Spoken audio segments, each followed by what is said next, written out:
When was the last time you took a moment to appreciate your environment in this great state? Well, we'll be giving you more ways than one as we get back to nature. Hello and welcome to Discover Wisconsin. This is an anthem for those who look for more and never say they've seen it all. Windows down, let's take a ride. The good land's great tonight.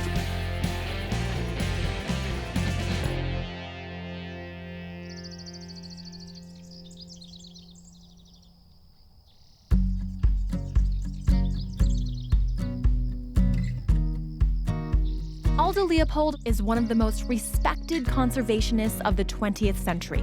He was one of the first foresters trained in the United States and a wildlife ecologist. He was a teacher who influenced generations of his own students, and he was a devoted family man. The Aldo Leopold Foundation in Baraboo was established in 1982 by Aldo Leopold's 5 children. The foundation works to inspire an ethical relationship between people and nature. Leopold's youngest daughter, Estella, recalls how it all began at the Leopold Shack. We first visited this place when I was 8 years old, and it was a funny-looking little shed. Dad had said, well, we're going to make this into a nice hunting cabin. We all said, oh. There were 5 siblings.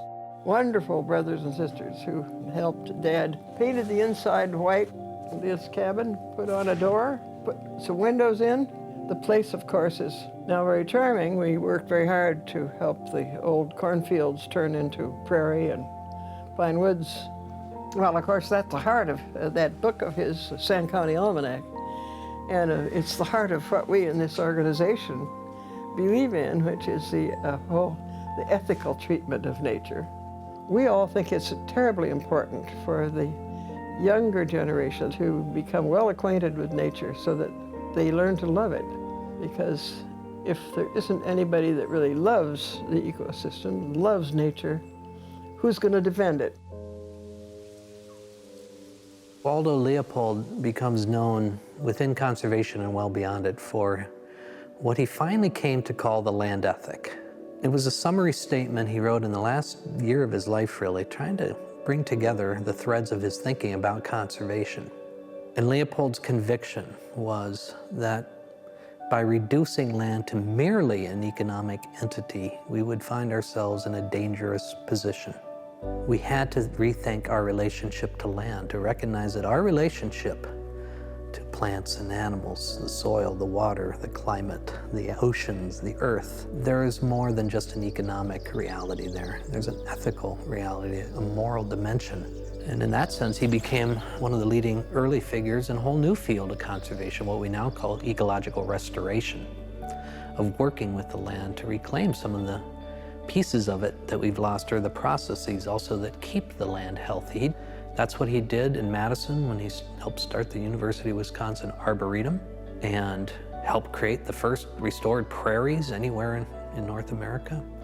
And about the same time, he was working here on his own property along the Wisconsin River when not much was growing here. It was a lot of sand and a lot of weeds.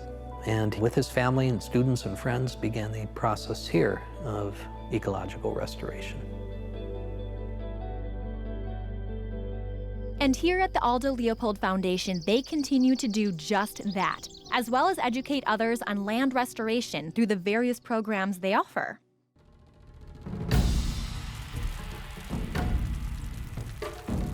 So here today at the Leopold Foundation, we're putting on a prescribed burn training. We're trying to train people and give them the tools that they need in order to implement prescribed fire on private lands. We use prescribed fire as a tool for a variety of reasons. Historically, the upper Midwest used to have a lot of landscape scale wildfire that really provided a lot of ecosystem services and functions and created a positive disturbance. Pretty much all of the plants and animals endemic to the southern part of Wisconsin all evolved with fire as part of their life cycle. So it's an important ecological process to clean things out, to renew that landscape. And so we're trying to use the surrogate of prescribed fire to kind of replace some of those natural disturbances. Buddy Huffaker began working at the Aldo Leopold Foundation as a land management intern. But today, he serves as the executive director, passionate about sharing the foundation's message with the world. The Leopold Foundation has a variety of programs that are designed to help people learn about nature, connect to nature, and figure out how to take care of nature. We work with partners up and down the Wisconsin River to help manage over 10,000 acres for wildlife habitat goals. And then we also have programs that grow out of Leopold's writing of Sand County Almanac. We're the executor of his literary estate. And so we help bring the Sand County Almanac out into different languages. It's been translated into 14 different languages. And we have programs that help people read the book, think about his call to a land ethic, and think about how that would shape and inform our life. When the Leopold Center was constructed, our goal was to really demonstrate what a land ethic would look like in the 21st century. When it opened, it was recognized as the greenest building in the world. The heavy timbers inside, the rafters and the posts and the beams, those are all the trees that Aldo Leopold and his family planted in the 30s and 40s. So it's a pretty neat feeling to walk through the building and know that you're kind of literally and figuratively walking in the shadows of Aldo Leopold.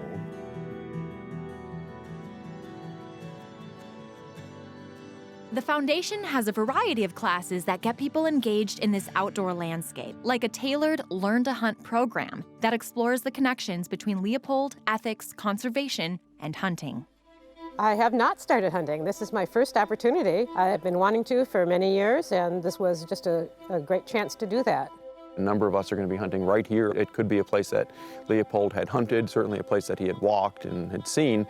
And if we can channel Leopold, I think he'd be pretty happy with what we're doing today, bringing hunters, traditional hunters and emerging hunters together.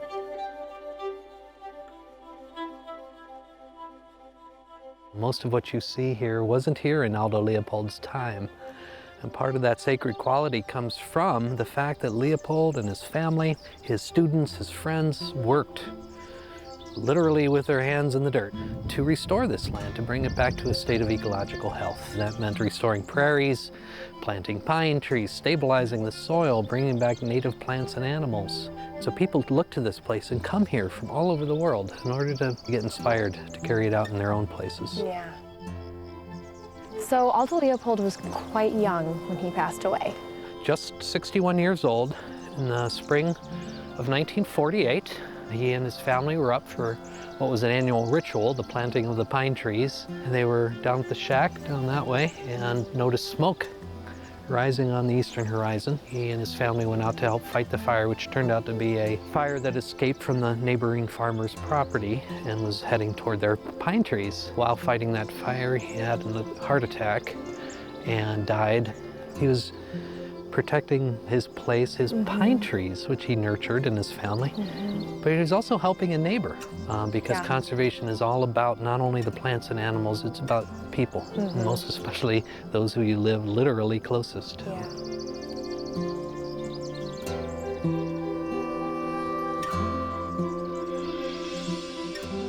And one of the most unique ways the Aldo Leopold Foundation connects people to nature is through viewing the migrating Sandhill Cranes each fall. Because we have such a spectacular assemblage of birds, as many as 10,000 Sandhill Cranes spending the night on the islands and sandbars very close to the Aldo Leopold shack, we decided that this was something that we wanted to share with the public. This is an area where the cranes from throughout central Wisconsin will spend a couple of months getting ready for their long-distance migration down to wintering areas as far away as Florida. So the tours that we offer to the public during the fall allow them to come to the Leopold Center, where we give them a nice orientation to the biology of cranes and describe their migration to them. But the real highlight of the afternoon is to take the tour group out to a blind that overlooks one of the popular islands that cranes use for roosting. To go from just a few dozen cranes to over 10,000 cranes just using our section of the river is really quite a remarkable comeback for a bird that Aldo Leopold imagined was headed for extinction. For most people, it's a spectacle that they will probably never forget. Hunting's roots run deep in the land and communities of this state. It plays a key role in our environment and provides a natural escape from the noise of city life. And here in Wisconsin, we have a long history of hunting traditions. I've been a hunter my whole life here in Wisconsin. I grew up hunting with my dad. We have a property that we hunt in central Wisconsin that we make the annual trip, and it's one of the main times that we get together and spend time as a family. A lot of people have the misconception that we're only out there for the antlers, we're only out there as trophy hunters. The majority of hunters, they want to go out there, they want to relax, they want to spend time with friends and family, they want to enjoy the outdoors. Seeing game is what they're looking for, and to harvest something, when you do have that in the freezer, you take a lot of pride in using every last piece of meat off that game because you know it's all yours and you worked hard for it. Hunting with my family is, I'd say, a unique experience. We get together and we joke and have our stories and watch Packer game. The hunt itself, looking for a deer and trying to be stealthy about it. A lot of people think it's easy. It's not that easy. The challenge of it is why I really like to do it. I enjoy hunting Wisconsin because it has such a diverse landscape.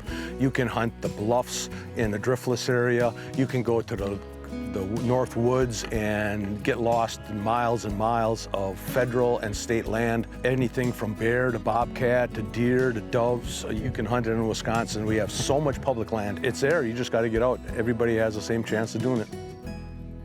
And there are plenty of opportunities to learn how to hunt. Scott also instructs an adult hunting class here at Milford Hills in Jefferson County. So today we had a pheasant hunt out at Milford Hills with 3 brand new hunters that were in my Hunt for Food program.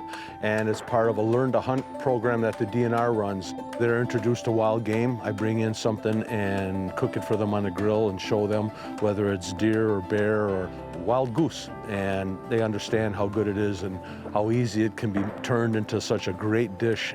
My family's from Chicago area, and hunting isn't a big thing in our family. I wound up meeting somebody from the DNR who actually introduced me to hunting, took me out there into the field. I really come to enjoy the brotherhood that is formed through hunting. Hunters pay whenever they buy a license or ammunition or a gun to go out and hunt. That money is driven right back into those communities where it's being utilized for crop restoration, wetlands to be restored. So there's really a huge benefit in being an active hunter, besides just getting food on the plate. It's really neat to talk to some of these adult hunters that after going through a class and after hunting a couple times, they said, now when I drive down the road, I'm looking for geese, I'm looking for turkeys. Even if they don't become a lifelong hunter, at least they understand that what we do is good for wildlife management, it's good for the state, and it's good for everything in general when it comes to outdoors in Wisconsin.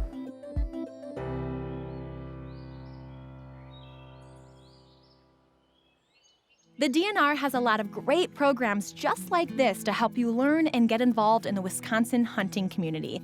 Just head to dnr.wi.gov to find out more. Let's head north to Popple River, Wisconsin, a popular hunting destination for hunters both in and out of state. I always enjoyed being outdoors. That led me to study conservation in college. And I was especially interested in botany. All of my botany professors seemed to be avid hunters because if you can lower the deer populations, the native plant communities don't get hit as hard. And so I thought, okay, well maybe hunting can be positive in that way. So I was a little more open to it at that point by the time I was a senior in college. And then that's when I met Jacob, and he was an avid hunter for his entire life.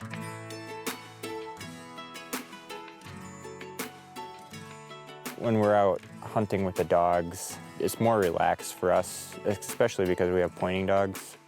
And you have an animal that's more connected to nature, and so you get to watch their interaction with their surroundings. For most of us, it's just a great way to quietly connect with nature while also being able to harvest meat. But it's that whole process that connects us all a little bit more deeply with nature. There are seasons and opportunities for pretty much everything, either with gun or bow. There's so much variety in Wisconsin. There's a lot of reasons I hunt, and my reasons have evolved a little bit. If you're looking for local and sustainable food to eat, that's a huge motivation. And hunting is a way that you can collect your own free-range, pretty much organic meat. And it's a very intimate way to do that. Seems to be like a trend that we have as humans to separate ourselves from everything else, but really we're part of it all, and that's what hunting does for me. Now we take it out of the wild and onto your plate. We are at the Aldo Leopold Foundation in Baraboo, where we are discovering the final part of the hunting process, the cooking part. Yes. So today we're going to be making venison steak. It's lean, it's not commercially raised, very healthy for you, and doesn't really need much in the way of seasoning. You want to start with a sharp knife. We're just going to kind of work the knife at a very, very shallow cut because I don't want to lose any of this delicious meat, but I do want to get rid of as much of the silver skin as possible. Beautiful sound. It's a very good sound. You want it to be approaching medium, and you see that nice brown, that's what we're looking for.